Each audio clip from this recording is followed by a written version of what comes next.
Visual studio কোডটা তুমি সবসময় ইউজ করবা, এটা তোমার মোটামুটি প্রতিদিনের কাজই হবে আর কি। তো এইটার কিছু খুবই সিম্পল 2-3টা জিনিস আমি দেখাবো, কিন্তু এটার আরও অনেক মানে মাস্টারিং করার জন্য জিনিস তুমি করতে করতে শিখে ফেলবা। তার জন্য একদম ফার্স্টে যে জিনিসটা করব, ধরো আমরা হচ্ছে এই সেটিংসটাকে ওপেন করব। সেটিংসটাকে অনেকভাবে ওপেন করা যায়।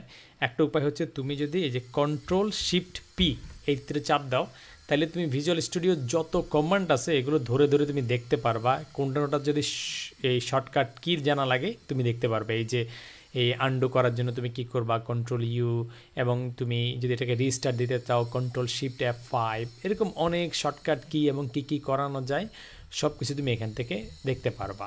ধরো আমরা হচ্ছে এখন সেটিংস রিলেটেড জায়গাটা যেতে চাই। ধরো আমরা এই ওপেন ইউজার সেটিংস, মানে তুমি যে সেটিংসটা করবা, সেটিংসে যাওয়ার আগে দেখো এই লেখাগুলো একটু ছোট ছোট। ধরো আমরা শুধুমাত্র ধরো ফন্ট সাইজটাকে ঠিক করতে চাই, ফন্ট সাইজ। সো এই ফন্ট সাইজ হচ্ছে 14 আছে। ধরো আমরা বড় করে দেখতে চাই, কোনো কারণে এটাকে 28 করে দিতে পারি, বা আমরা অন্য কোনো একটা সংখ্যা দিতে পারি যে এটাকে আমরা 28 করে দিলাম।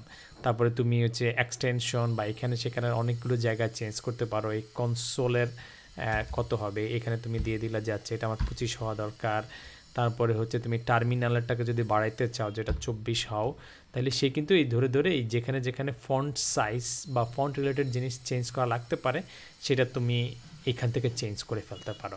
মানে শুধু ফন্ট, এটা শুধু দু একটা জিনিস দেখাইলাম, কিন্তু এই রিলেটেড অনেক টেক্সট এডিটরের তুমি কি কি চেঞ্জ করতে চাও, কার্সরটা দেখতে কীরকম হবে, ওটাকে ব্লিঙ্ক করবে কি না, ফরম্যাট কি, এরকম অনেক জিনিস তুমি করতে পারো। ধর আমরা এখন এখানে যদি আসি, আমাদের লেখাগুলো কিন্তু বড় হয়ে গেছে, আগের চাইতে বড় হয়ে গেছে।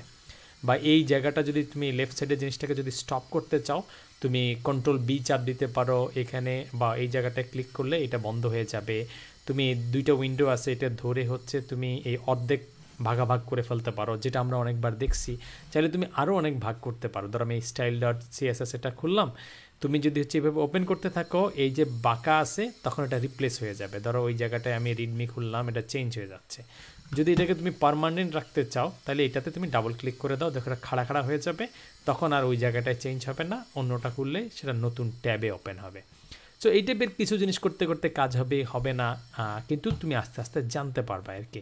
ধরো এই জন্য তুমি এই জায়গাটায় এসে সার্চ দিতে পারো যে visual studio code maybe shortcut key, বা কিবোর্ড শর্টকাটস, বা তুমি যদি উইন্ডোজ ইউজ করো এখানে চলে যাও, তাইলে ওদেরই হচ্ছে এই কিবোর্ড শর্টকাটের জন্য একটা পিডিএফ ফাইল দেওয়া আছে, একদম প্রথম লিঙ্কটাতে গেলে দেখতে পারবা।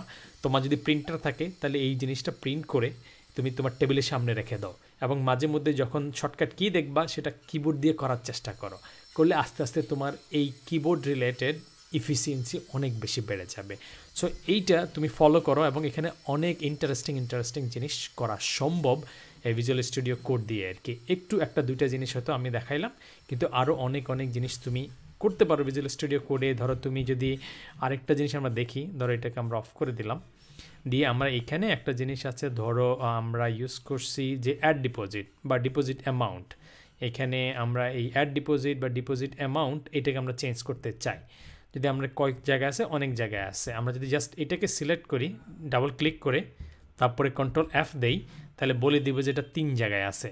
তুমি যদি হচ্ছে এটাকে চেঞ্জ করতে চাও যত জায়গায় আছে, তাহলে তুমি এটাকে লিখতে পারো যে আচ্ছা মেবি সাবমিটেড অ্যামাউন্ট, তুমি এটা সাবমিটেড অ্যামাউন্ট করতে চাও, এবং এখানে লিখে তারপরে তুমি একটার একটা করে রিপ্লেস করতে চাইলে যে রিপ্লেস এন্টার মেরে মেরে করতে পারবা, অথবা সবগুলো যদি রিপ্লেস করতে চাও এই কারেন্ট ফাইলের মধ্যে, তাহলে এটা এখানে রিপ্লেস হবে। ধরো আমরা দিলাম, তাহলে সব জায়গায় চেঞ্জ হয়ে গেল। আবার তুমি যদি আন্ডু করতে চাও Ctrl+Z দিলে আন্ডু হয়ে যাবে।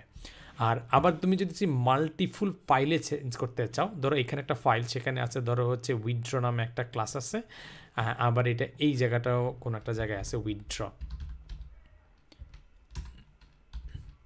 তো এই ক্ষেত্রে তোমার একটা সমস্যা আছে। ধরো তুমি যদি এখন এই উইথড্রটাকে চেঞ্জ করতে চাও, এই যে উইথড্র নামের জিনিসটা আছে, চেঞ্জ করতে গেলে এটা এই ফাইলের মধ্যে শুধু দেখাবে। তুমি যদি সবগুলো ফাইলের কোথায় কোথায় আছে সেইখানে বের করতে চাও, তাহলে তুমি Ctrl+Shift+F দিবা, দিলে এই বাম পাশে হবে। তুমি এখানে উইথড্র দিয়ে লিখে দিলে এখানে তোমাকে বলে দিচ্ছে যে এটা কোন কোন জায়গায় আছে। তো তুমি এই জিনিসগুলো এইভাবে চেঞ্জ করতে গেলে একটু এক্সট্রা কেয়ারফুল হবা, কারণ দেখো তোমাকে এখানে কিন্তু উইথড্র বাটন আছে, আবার এখানে উইথড্র নাম্বার আছে, তুমি কি সবগুলো আসলে চেঞ্জ করতে চাও না একটা দুইটা চেঞ্জ করতে চাও। এই জন্য তুমি হয়তো ওই ফাইলে চলে যেতে পারো, গেলে এই জায়গায় হয়তো কারেন্ট উইথড্র আছে। এখন কারেন্ট উইথড্র এই লেখাটা উইথড্র আপার কেস আছে। তুমি যদি সবগুলো জায়গায় রিপ্লেস করতে চাও এরকম কোনো একটা জিনিস, তুমি এইখান থেকে রিপ্লেস করলে একদম সব ফাইলে একবারে চেঞ্জ হয়ে যাবে। ধরো মেবি হচ্ছে টেক অ্যাওয়ে বা কিছু একটা, এটা নাম দিলা, কোন কোন জায়গায় চেঞ্জ হয়ে কি হবে, এই যে উইথড্র বাটন ছিল এবার টেক অ্যাওয়ে বাটন হয়ে যাবে। তো সব জায়গায় জায়গায় তুমি যদি চেঞ্জ করতে চাও তাহলে তুমি একবার এটাতে ক্লিক করলে একদম সব জায়গায় রিপ্লেস হয়ে যাবে। সেটা যদি করতে না চাও তাহলে তুমি এই জায়গায় ক্লিক করে ওইখানে যাও, দেখো যে তোমার ওখানে কি আছে, চেঞ্জ হয়ে কি হবে, তোমাকে ডিফটাও দেখাবে যে ডিফারেন্সটা কি হবে আর কি। সো এই ফাইন্ড অল বা হচ্ছে রিপ্লেস অল এই টাইপের আরও অনেক পাওয়ারফুল ফিচার আছে। একদম শুরুর দিকে আরেকটা কাজ করবা যে এই মেনুগুলোতে দেখবা তুমি যত কিছু করতে চাও শর্টকাট কিগুলোও কিন্তু এই পাশে দেয়া আছে, তুমি এইখান থেকেও কিন্তু জিনিসগুলো ধরে ধরে জানতে পারো আর কি। সো এই রিলেটেড আরও অনেক জিনিস তুমি যখন করতে করতে থাকবা বিভিন্ন সময়ে, তখন আস্তে আস্তে এই জিনিসগুলো তোমার প্র্যাকটিসের মধ্যে চলে আসবে।